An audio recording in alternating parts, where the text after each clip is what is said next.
Partie 32, dernière partie de l'art de vivre. La sagesse de l'équilibre, vivre lucidement. Vivre bien n'est jamais un état figé. C'est une manière de se tenir dans le monde, de s'ajuster aux variations du réel, de se connaître assez pour reconnaître ce qui nous stabilise et ce qui nous disperse. Ce n'est pas un sommet à atteindre, ni une performance à mesurer, mais une qualité de relation au corps, à l'esprit, aux autres, aux temps et à la condition humaine elle-même. Lorsque l'on observe cette dynamique sans filtre, on découvre que la vie bonne n'est pas une accumulation d'expériences agréables ni une succession de réussites. Elle est un mouvement d'équilibre.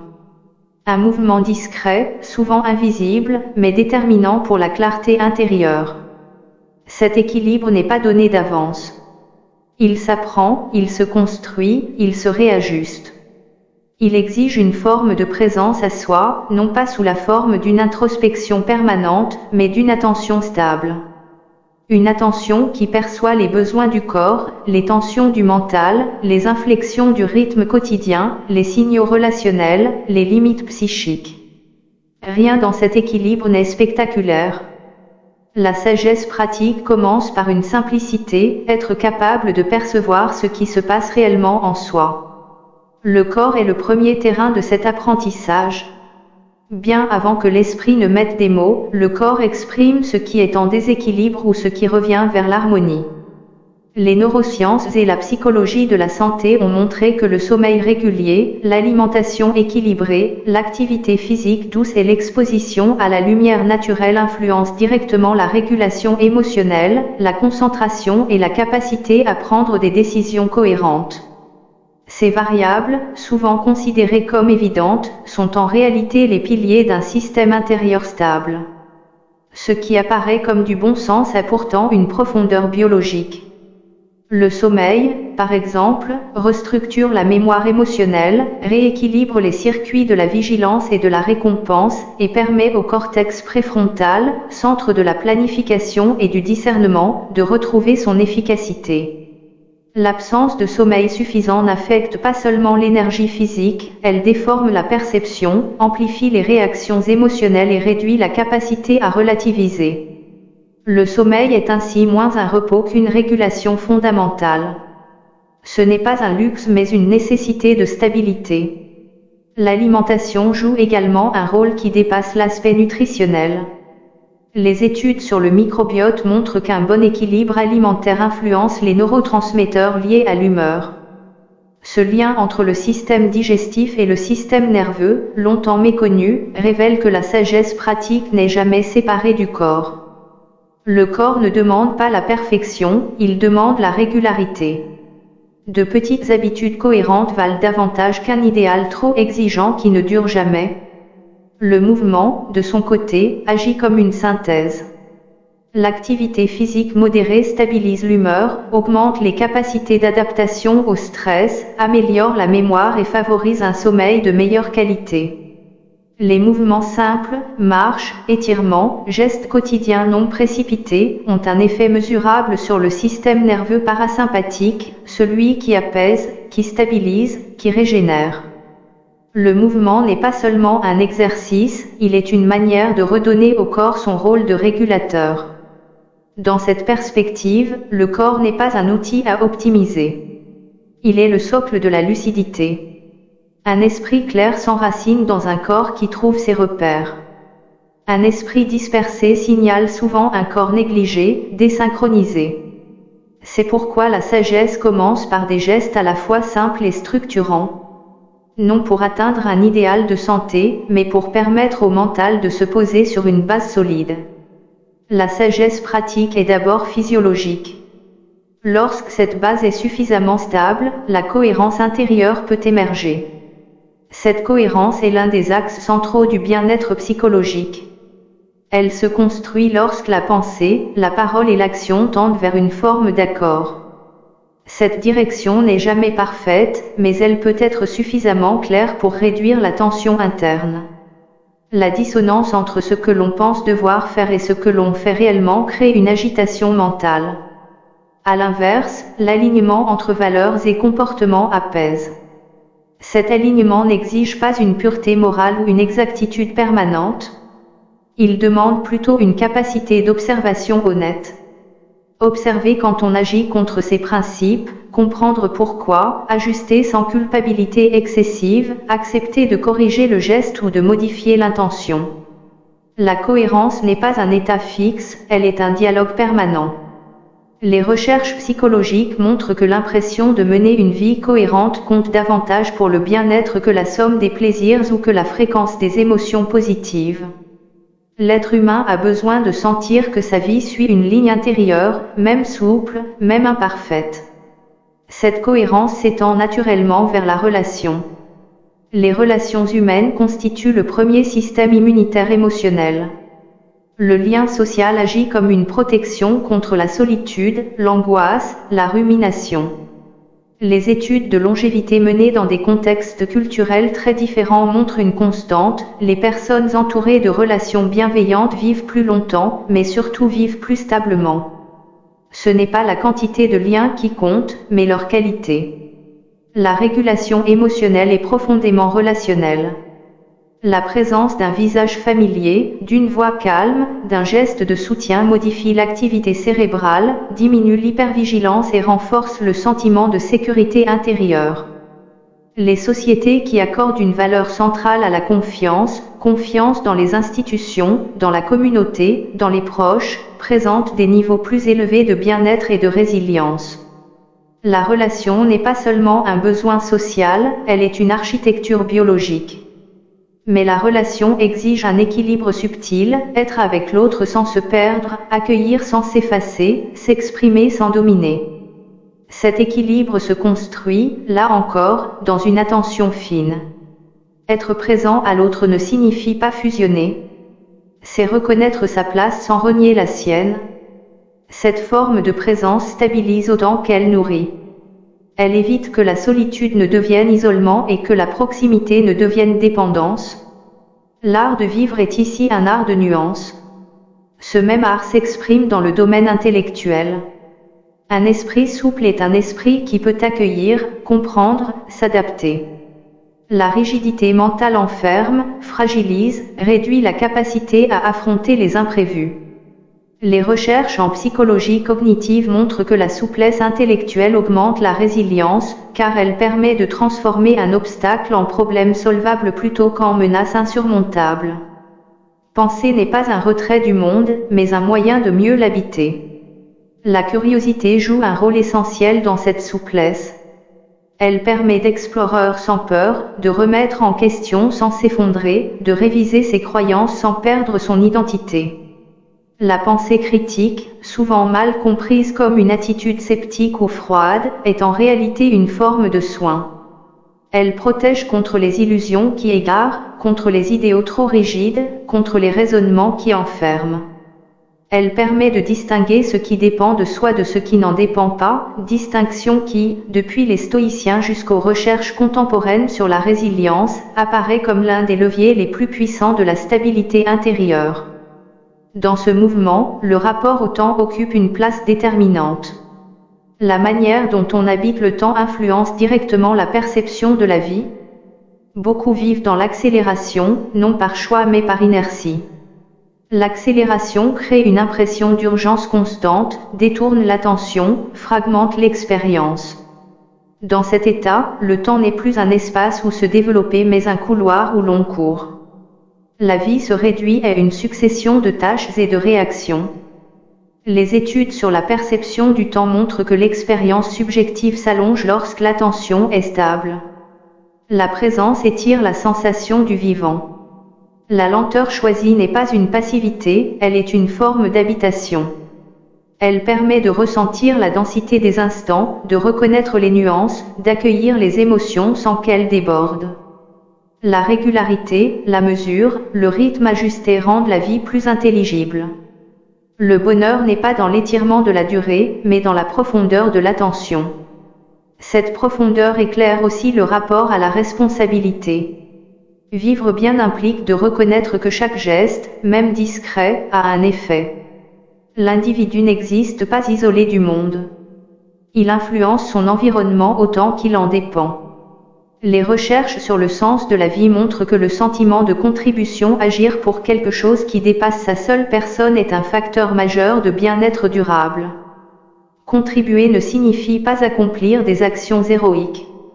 Cela peut être maintenir un lien, transmettre un savoir, soutenir un proche, prendre soin d'un lieu, faire preuve de constance dans ses engagements.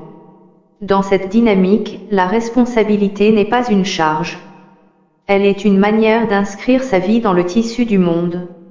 Elle rappelle que la liberté n'a de valeur que si elle reconnaît ses conséquences. Elle montre que l'existence n'est pas seulement un mouvement individuel mais une participation. Et cette participation, lorsqu'elle est consciente, amplifie la sensation de cohérence intérieure. Enfin, cet ensemble ne prend tout son sens que si la finitude est intégrée. Accepter la limite n'est jamais une résignation. C'est un passage vers une présence plus dense.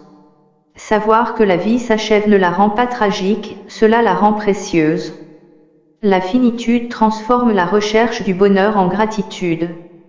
Elle révèle la valeur du jour ordinaire, la beauté de l'instant simple, la justesse de ce qui n'a pas besoin d'être exceptionnel pour être vrai. Cette lucidité prépare un terrain intérieur où la vie n'est plus une fuite ni une course. Elle devient un lieu. Un lieu où l'on peut se tenir avec justesse, avec attention, avec souplesse. Dans cette manière d'habiter, quelque chose s'ouvre, un mouvement intérieur qui guide vers une maturité plus calme, une compréhension plus profonde de ce que signifie vivre en équilibre. L'apprentissage de l'équilibre intérieur se poursuit bien au-delà des ajustements corporels, de la cohérence psychologique ou de la souplesse intellectuelle. Il engage une relation plus subtile avec le monde, relation qui repose sur la manière dont l'individu interprète ce qui lui arrive. Les événements ne portent pas en eux un sens définitif, ils acquièrent une signification par la manière dont ils sont vécus, intégrés, compris. La sagesse pratique consiste à développer cette capacité d'interprétation, non pour réduire la complexité de l'existence, mais pour y trouver une forme de justesse. Cette justesse se manifeste d'abord dans la façon de réagir aux variations du quotidien. La vie n'est jamais parfaitement linéaire, elle oscille, elle surprend, elle impose des transitions soudaines. Une contrariété, un imprévu, une déception professionnelle, une tension relationnelle, autant de moments où l'équilibre est mis à l'épreuve. Lorsque l'attention est stable, ces moments ne deviennent pas des tempêtes. Ils restent des ondulations. Ils signalent un désalignement temporaire plutôt qu'une menace existentielle. Cette perception modifiée permet d'éviter les interprétations catastrophiques et les réactions disproportionnées qui fragilisent l'équilibre intérieur. La recherche contemporaine en psychologie cognitive montre que la manière d'évaluer un événement influence davantage le bien-être que l'événement lui-même. Deux personnes peuvent vivre une même situation et en tirer des significations radicalement différentes. Pour l'une, il s'agira d'une preuve d'échec, pour l'autre, d'un ajustement nécessaire. Pour l'une, un obstacle, pour l'autre, un rappel. Le vécu dépend de l'interprétation, et cette interprétation dépend du cadre intérieur. Ce cadre se construit à travers l'expérience, la culture, la mémoire, mais aussi par un ensemble de pratiques conscientes. Parmi ces pratiques, l'observation joue un rôle central. Observer ce qui se passe en soi sans juger permet d'éviter que les émotions ne prennent le contrôle total de la pensée. L'observation n'est pas une neutralité froide, mais une forme de clarté. Elle consiste à reconnaître l'émotion, à comprendre d'où elle vient, à voir si elle exprime un besoin, une fatigue, un attachement, une blessure. Cette observation soutient l'équilibre parce qu'elle permet de répondre plutôt que de réagir. Ce passage de la réaction à la réponse est l'une des formes les plus essentielles de la maturité. La réaction est immédiate, impulsive, souvent héritée de mécanismes anciens du système nerveux. La réponse est plus lente, plus ajustée, plus consciente. Elle tient compte du contexte, des valeurs, de la relation. Cette transformation ne nécessite pas de réprimer les émotions.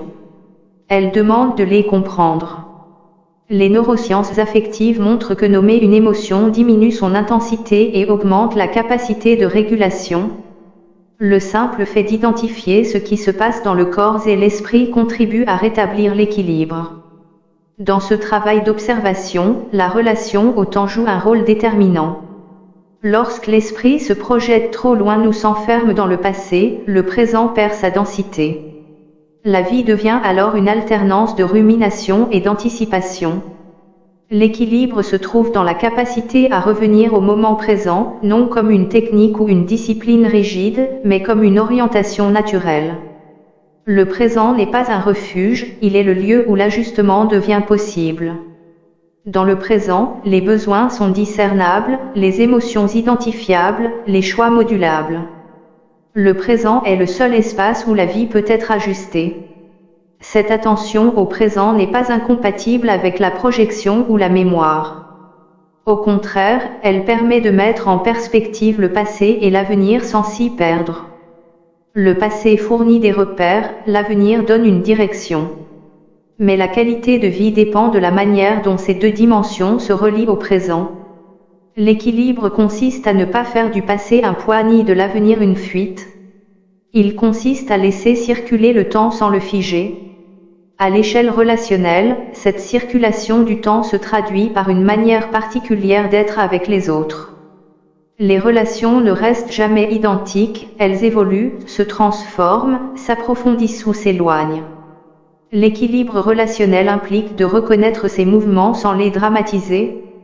Cela demande une capacité à laisser l'autre changer, à accepter que les trajectoires individuelles se modifient, que les besoins évoluent. La relation n'est pas un contrat immuable, c'est un mouvement partagé. Ce mouvement demande de la flexibilité. Une relation équilibrée ne repose pas sur une permanence rigide, mais sur une adaptabilité mutuelle. Pouvoir exprimer ce que l'on ressent, pouvoir entendre ce que l'autre exprime, ajuster les attentes sans renier ses limites, tout cela construit un tissu relationnel résilient.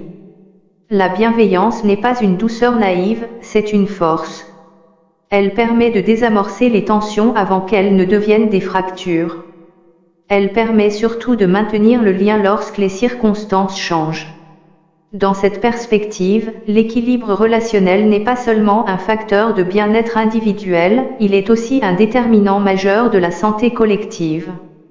Les sociétés dont les membres développent une forte confiance mutuelle montrent des niveaux plus bas de violence, de fragmentation et d'angoisse sociale. La confiance agit comme un ciment. Elle réduit la peur de l'autre, diminue les mécanismes de défense, facilite la coopération spontanée. La sagesse de l'équilibre ne se vit donc pas seulement à l'intérieur de soi, elle irrigue le tissu social. Cet aspect collectif révèle une dimension plus vaste de l'équilibre, la responsabilité. La responsabilité n'est pas un fardeau moral, c'est une prise de conscience. Chaque geste individuel, chaque choix quotidien influence l'entourage, parfois de manière imperceptible mais réelle. Lorsque l'on reconnaît cette influence, les décisions se chargent d'une profondeur différente. Le choix de dire la vérité, de réparer une erreur, de soutenir un proche, de préserver un espace, de respecter une limite n'est pas seulement un choix personnel, c'est un acte qui contribue au monde partagé. Les recherches sur le sentiment de contribution montrent que les personnes qui perçoivent leur vie comme utile, même modestement, expriment un niveau de satisfaction plus durable. Elles se sentent reliées à quelque chose de plus vaste, elles ont le sentiment d'appartenir à une continuité. Cette perception n'est pas une illusion, elle est un fait psychologique. L'être humain est un être relationnel et symbolique. Il a besoin de sentir que sa vie ne se réduit pas à lui-même, qu'elle participe à une dynamique plus large. Cette dynamique prend une dimension particulière lorsqu'elle s'articule à la finitude. Reconnaître que la vie est une limite donne à la responsabilité une intensité nouvelle. Les gestes deviennent plus significatifs, les engagements plus conscients, les renoncements plus lucides. La finitude ne diminue pas la valeur de la responsabilité, elle la renforce. Elle rappelle que le temps est trop précieux pour être dispersé dans des actions qui ne reflètent pas nos valeurs. Dans ce contexte, la gratitude occupe une place singulière. La gratitude n'est pas une émotion emphatique, mais une manière de regarder le monde. Elle consiste à reconnaître ce qui existe sans le considérer comme acquis. Elle permet de transformer le quotidien en expérience de valeur. Les études en psychologie positive montrent que la gratitude améliore l'humeur, renforce la résilience et stabilise la perception du temps. La gratitude favorise l'équilibre non parce qu'elle embellit la réalité, mais parce qu'elle en révèle la profondeur. Cet état d'ouverture prépare naturellement à accueillir les limites sans les craindre. La finitude cesse d'être une menace, elle devient une condition de sens. Sans limite, la vie serait indéfinie, diffuse, sans relief. La limite donne une forme. Elle rappelle que tout ce qui importe est appelé à se transformer. Elle invite à vivre chaque moment avec une attention qui ne dépend plus de la durée ni de la performance, mais de la profondeur. Cette attention transforme la relation à soi. Elle permet d'accepter ses imperfections, non comme des défaillances mais comme des aspects naturels de la condition humaine. Elle invite à se traiter avec la même bienveillance que celle que l'on offre aux autres. Elle encourage à reconnaître les cycles, les fluctuations, les périodes d'élan et les moments de fatigue. Cette reconnaissance est une forme de sagesse, elle empêche l'esprit de se rigidifier sur des exigences impossibles. Lorsque cette attitude devient plus stable, elle se prolonge dans tous les domaines de la vie. Le travail devient un lieu d'expression plutôt qu'un lieu de pression. Les relations deviennent un terrain d'écoute plutôt qu'une lutte implicite. Le temps devient un espace à habiter plutôt qu'un adversaire à battre. La vie cesse d'être une accumulation d'objectifs et retrouve la forme d'un chemin. Un chemin où l'équilibre n'est jamais acquis mais toujours possible. Ce possible repose sur un mouvement intérieur simple, revenir à la justesse. La justesse n'est pas un idéal abstrait. C'est une sensation, un point d'équilibre entre l'effort et le relâchement, entre l'intention et l'accueil, entre soi et le monde. La justesse se reconnaît lorsqu'une action, une parole ou une décision laisse une impression de cohérence. Elle ne se mesure pas extérieurement, elle se ressent. Cette sensation devient plus accessible lorsque l'on accepte la réalité telle qu'elle est. Accepter ne signifie pas approuver ni renoncer. Accepter signifie reconnaître ce qui existe sans ajouter une couche de résistance mentale. La résistance disperse l'énergie, l'acceptation la libère. Elle permet d'orienter l'action vers ce qui peut être transformé plutôt que vers ce qui ne dépend pas de nous. Cette orientation augmente la clarté intérieure et renforce la capacité à demeurer en équilibre dans la complexité du réel. Cette orientation prépare un terrain où l'existence peut être vécue avec plus de lucidité, plus de douceur et plus de stabilité. Elle ouvre la voie vers une compréhension plus profonde de ce que signifie vivre lucidement, non comme une technique mais comme une manière d'être. Lorsque l'on regarde attentivement la dynamique de l'équilibre intérieur, on découvre qu'elle se construit à travers une multitude de gestes minuscules, des choix ordinaires, des ajustements silencieux. La sagesse n'est pas réservée aux moments exceptionnels, elle se déploie dans la densité du quotidien. Elle naît de la manière dont on ose écouter ses besoins, dont on accueille ses émotions, dont on ajuste ses paroles, dont on structure son temps. Elle se nourrit de cette capacité à rester présent à soi-même sans se retirer du monde, et présent au monde sans s'oublier soi-même. À mesure que cette présence s'installe, quelque chose s'éclaircit, l'idée que la vie bonne n'est pas une quête frénétique de satisfaction, mais une manière d'habiter l'existence avec cohérence. Cette cohérence ne se décrète pas, elle se découvre. Elle se tisse par la façon dont l'esprit interprète les événements, par la manière dont le corps exprime ses limites, par la qualité des liens que l'on entretient et par la relation intime que chacun entretient avec le temps. Dans cette perspective, la lucidité devient un état d'équilibre. Une lucidité qui ne blesse pas, ne juge pas, n'écrase pas. Une lucidité qui éclaire. Elle n'est pas synonyme de dureté ou de froideur, elle est un regard stable posé sur la réalité. Ce regard permet de voir sans amplifier, sans minimiser, sans projeter. Il permet d'accueillir ce qui se présente et d'y répondre avec justesse. Une telle lucidité est douce parce qu'elle accepte la complexité au lieu de chercher à la réduire. Elle est ferme parce qu'elle s'appuie sur une compréhension profonde de ce qui dépend de soi. Lorsque l'individu développe cette lucidité, il devient moins vulnérable aux oscillations extrêmes de l'humeur ou aux injonctions sociales. Il n'a plus besoin de s'identifier constamment à ses émotions, car il comprend qu'elles sont des phénomènes transitoires, des signaux, et non des verdicts sur ce qu'il est. Il n'a plus besoin de se mesurer sans cesse aux attentes extérieures, car il se sait en chemin, engagé dans un processus vivant. Il n'a plus besoin de courir après des formes de reconnaissance éphémères, car il a trouvé une direction intérieure. Cette direction intérieure ne ressemble pas à un plan figé, elle ressemble à une boussole. La boussole indique une orientation, pas un itinéraire. Elle rappelle, même lorsque les circonstances deviennent confuses, où se trouve le nord. Pour certains, cette orientation se trouve dans une valeur fondamentale, pour d'autres, dans un engagement, une relation, une contribution, une activité créatrice, une recherche de vérité. Cette orientation peut évoluer, se raffiner, se transformer.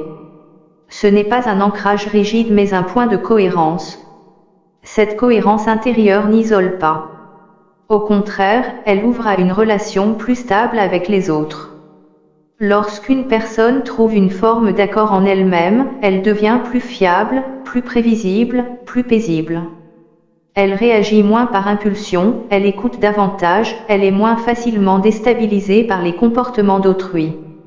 Cette stabilité intérieure n'est pas de l'indifférence, c'est une disponibilité. Elle permet d'entrer en relation sans y chercher un refuge ou une validation constante. Dans cette relation, la maturité se manifeste par la capacité à accueillir l'autre tel qu'il est, sans le confondre avec ce que l'on voudrait qu'il soit. Cela ne signifie pas tout accepter ou tout endurer. Cela signifie reconnaître que chaque personne suit sa propre trajectoire, composée de forces, de limites, de blessures, de besoins parfois invisibles. Cette reconnaissance dissout la tentation de contrôler l'autre et renforce la possibilité de le comprendre. Elle ouvre la voie à des relations plus authentiques, plus nuancées, plus durables.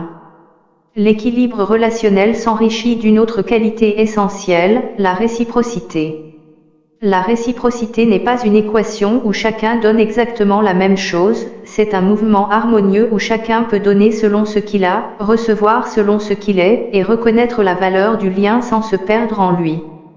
Cette réciprocité se construit avec le temps. Elle demande de la patience, de l'écoute, de l'honnêteté. Elle demande aussi de savoir se retirer lorsque le lien ne nourrit plus, non par mépris, mais par respect de la justesse. Dans cette dynamique, la capacité à poser des limites devient une composante essentielle de l'équilibre. Les limites ne sont pas une fermeture à l'autre, elles sont une manière de protéger ce qui permet la relation. Elles évitent l'envahissement, la confusion, l'usure. Elles rendent possible une proximité qui ne soit ni fusionnelle ni intrusive. Savoir dire oui et savoir dire non naissent d'une même lucidité, celle qui reconnaît ce qui construit et ce qui abîme. Les limites ne sont pas un rejet, elles sont une forme de soin. Lorsque les limites sont claires, le mouvement de la vie intérieure devient plus fluide. L'individu se sent moins dispersé, moins écartelé entre les attentes contradictoires. Il peut investir son énergie dans ce qui compte réellement, sans se perdre dans les sollicitations extérieures. Ce recentrage n'est pas un repli. Il est une manière de se rassembler pour mieux se déployer. Une manière de faire de la place à ce qui donne du sens, de la place à la création, de la place à l'écoute, de la place à la présence. Ce recentrage modifie la relation au temps. Lorsque l'esprit cesse de vouloir tout accomplir, tout corriger, tout anticiper, le temps retrouve une texture plus respirable. Il cesse d'être une pression, il devient un espace. L'individu commence à remarquer qu'il n'a pas besoin de vivre vite pour vivre pleinement. Il découvre que la profondeur ne se trouve pas dans la quantité d'expérience, mais dans la qualité de l'attention. Il apprend à laisser les choses suivre leur rythme, à accepter les transitions naturelles, à comprendre que certaines transformations demandent de la lenteur. Cette lenteur choisie n'est pas une passivité. C'est une disponibilité. Elle permet d'accueillir les nuances du quotidien, d'entendre les signaux subtils du corps, de reconnaître les micro-tensions avant qu'elles ne deviennent des crises. Elle permet de décider avec plus de clarté, de se reposer sans culpabilité, d'agir sans précipitation. Lorsque l'esprit se pose, la vie s'ouvre. Lorsque l'attention se stabilise, l'expérience devient plus profonde. Ce mouvement intérieur transforme aussi la manière d'affronter les difficultés. Dans une existence marquée par la finitude, l'adversité est inévitable. Mais la manière de traverser cette adversité dépend largement de l'équilibre psychique. Lorsqu'un individu repose sur une base stable, corporelle, émotionnelle, relationnelle, intellectuelle, il ne s'effondre pas face à l'épreuve. Il vacille, parfois profondément, mais il ne perd pas sa direction. Il sait, même confusément, que la douleur fait partie de la vie. Il sait que la vulnérabilité n'est pas une faiblesse mais une condition humaine.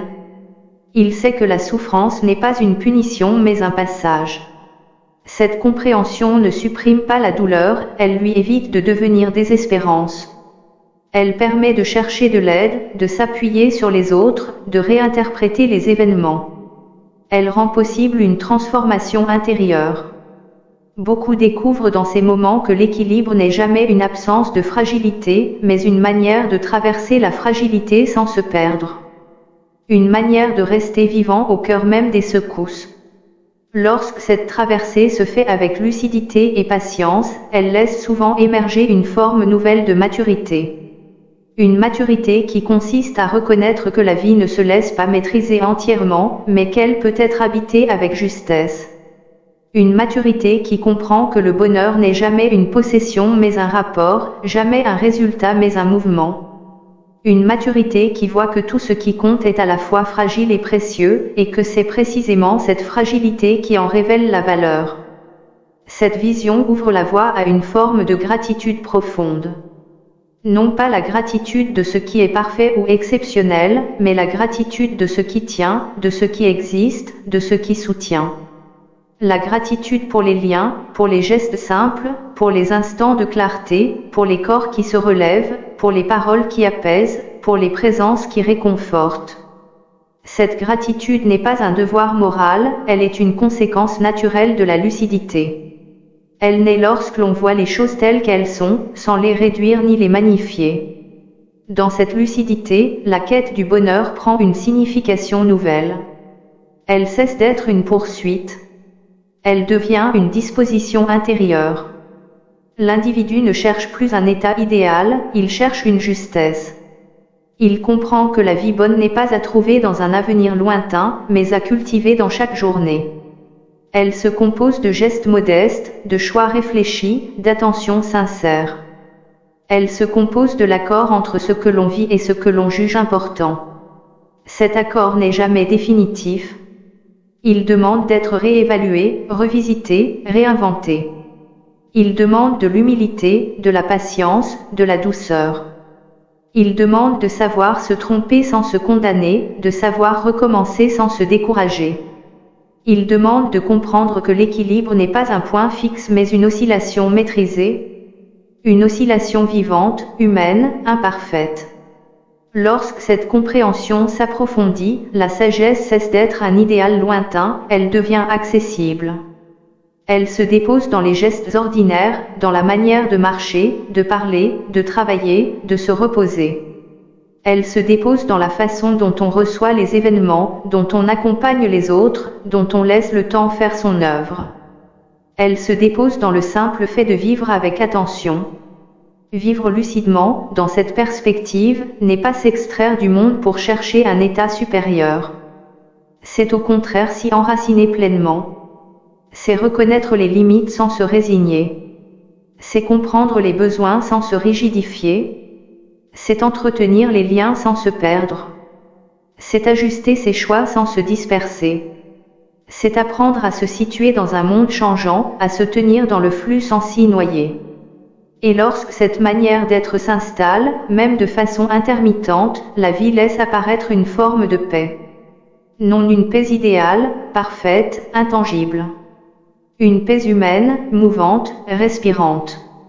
Une paix qui naît de la compréhension que l'existence n'a pas besoin d'être contrôlée pour être habitée. Une paix qui s'étend dans les gestes, dans les décisions, dans les regards, dans les silences. Cette paix n'est pas la fin du chemin, elle en est l'ouverture. Car vivre lucidement, c'est comprendre que chaque instant peut devenir un lieu d'accord entre le corps, l'esprit et le monde, et que ce lieu est toujours accessible, même au cœur du désordre. C'est cet accord vivant qui ouvre naturellement vers la suite du parcours, celui qui explore comment l'art de vivre peut encore s'approfondir à travers de nouvelles formes de compréhension, de transmission et de maturité intérieure.